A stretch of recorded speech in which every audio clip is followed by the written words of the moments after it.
All right, let's dive right in. Today, we're talking about the absolute foundation of the internet, HTML. It is the language that gives every single website its structure, and trust me, by the end of this, you'll be able to read its blueprint. I mean, think about it. You click on links, you scroll through pages all day, every day. But have you ever just stopped and wondered, what's actually underneath all of that? What's the skeleton holding up your favorite website?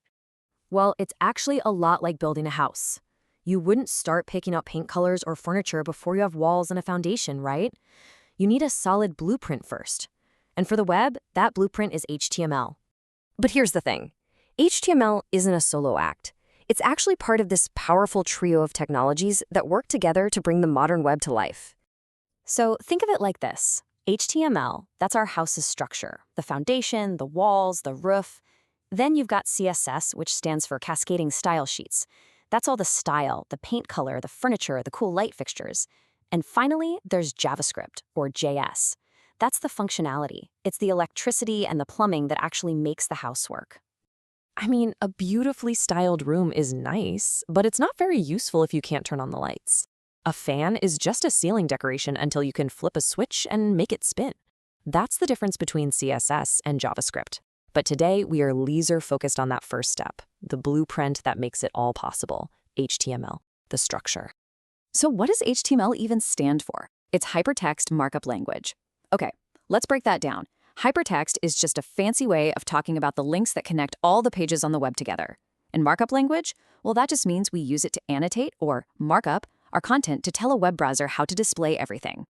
Okay, so if HTML is the blueprint, what are the actual bricks we're building with? Well, in the world of HTML, those fundamental building blocks are called tags. The easiest way to think about tags is as little containers. Most of them have an opening tag, like P for a paragraph, and then a closing tag, which looks almost identical, but it's got that little forward slash in front, /P. And whatever you put in between, well, that's the content of your container. You ready to get your hands dirty? Let's build a basic web page. Every single modern page starts with this one line. It's called the doc type declaration. It looks a little weird, but all it's doing is telling your browser, hey, heads up, the document you're about to read is written in HTML5. Right after that, we add our main root container, the HTML tags. Every single piece of our web page, and I mean everything, is going to live inside these two tags. It's like the property line for our entire house. And inside that main container, we have two primary sections. First, you've got the head. This is all the behind-the-scenes info, stuff for the browser, like the title of the page that shows up in your browser tab. Then you've got the body, and this is where all the action happens. Everything you can actually see on the web page goes right in here. Okay, so our house has a foundation and it has rooms. Now for the fun part. Let's start furnishing them with some actual content. We're going to be working inside the body tag. Every good page needs a main title, right? For that, we use the H1 tag. This tells the browser, and search engines like Google, that this is the most important heading on the page. You can also use H2, H3, all the way down to H6 for subheadings. And just like that, look what happens. The browser takes that little line of code we wrote and turns it into a big, bold heading that you can see. It's that simple. You write the markup, the browser renders the result. So, what about just normal, everyday text? For that, we use the P tag that we saw a second ago. This is pretty much your workhorse for most of the text you'll ever write on a website. And now let's get to the hypertext part of HTML. This is what makes the web a web. The anchor tag, or A tag, is how we create links.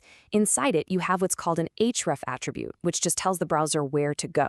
And the text between the tags, that's what a person actually clicks on. Let's do a quick lightning round. You want to make text bold? That's the B tag. Italic? Use an I tag. Underlined? You guessed it, the U tag. And check out this last one, BR. That just creates a line break. It's a little special because it's what we call a self-closing tag. It doesn't need a partner. But, websites aren't just giant blocks of text. We often need to organize our information in a much more structured way. And of course, HTML has us covered. For example, you can make a bulleted list, what's called an unordered list, with the UL tag. If the order actually matters, like for steps in a recipe, you can use the OL tag for an ordered list, which will give you numbers. Each item inside the list gets its own LI tag, which just stands for list item. Pretty straightforward. And for data that fits neatly into rows and columns, kind of like a spreadsheet, HTML has the table tag. Inside, you can create headers with TH and regular data cells with TD to build out a whole structured grid. So, let's take a breath.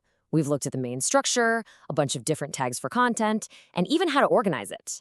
It's time to step back and see what we've actually learned. Think back to maybe 10 minutes ago.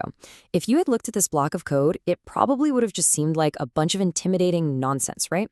Just a jumble of angle brackets and weird words. But look at it now. I mean, really look at it. You can see the structure. You can spot the body and you know, okay, that's where the visible stuff is.